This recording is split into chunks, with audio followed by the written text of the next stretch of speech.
在摇摇晃晃的公车上，很自然就睡着了。但是神奇的是，总会在到站前就醒来。大家是否都有过这样的经历呢？嗨，大家好，我是阿维。那我们今天就来聊聊，为什么我们在车上明明睡得很香，但偏偏都能在到站前就醒来。我接下来会分享我在网上看到的4种解释，那大家就来看看哪个是你比较认同的解释吧。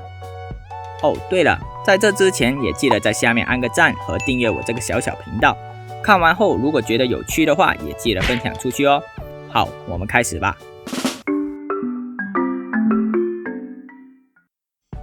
第一，人体的生物钟。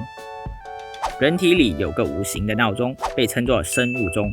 如果你每天都有固定的上下车时间，那身体的生物钟就会把这个时间给记下。它知道你什么时间需要下车，因此下车前就会自然让身体苏醒，做好下车的准备。所以你就会认为，怎么这么刚好到站前就醒来了？相反的，如果你每次搭车的时间都不一样，人体的生物钟也就没办法辨认，那么你就很可能会有睡过站的情况啦。第二，潜意识的告知。有很多人都有过这样的经验，在睡前会告诉自己，早上我什么时间一定要醒来。然而第二天早上，真的自然在那差不多的时间就醒来了。这是因为虽然人体在睡觉，但大脑仍然还是很活跃的。既然你已经下达了指令，大脑当然就会执行它的工作啦。同样道理，在车上睡前，你的潜意识就已经暗示自己应该在哪站下车了，所以到站前，自然大脑就会把你唤醒咯。第三，听觉还在持续。尽管你睡着了，其实你还是听到报站的广播声。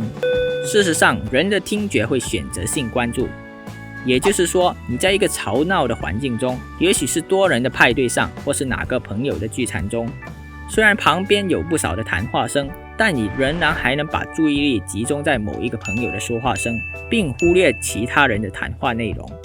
同时，如果在远处突然有人叫自己的名字，尽管声音不是很大，你也可能马上就注意到，因为人会对自己熟悉的声音或是字眼特别敏感，这称其为鸡尾酒会效应。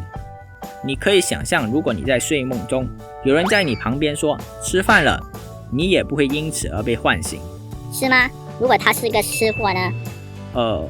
那就有可能醒来吧。但是只要有人对你说醒来啦，你立刻就会惊醒了。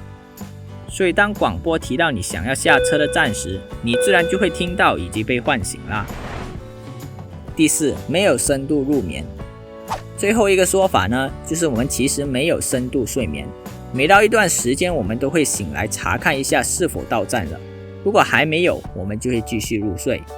由于醒来的时间非常短暂，大脑就会把这不必要的记忆给隐藏或是删除了，直到抵达你要下车的站，认真醒来后，那么你就会认为，怎么这么刚好就在到站前就醒来，还认为自己是不是有什么特异功能呢？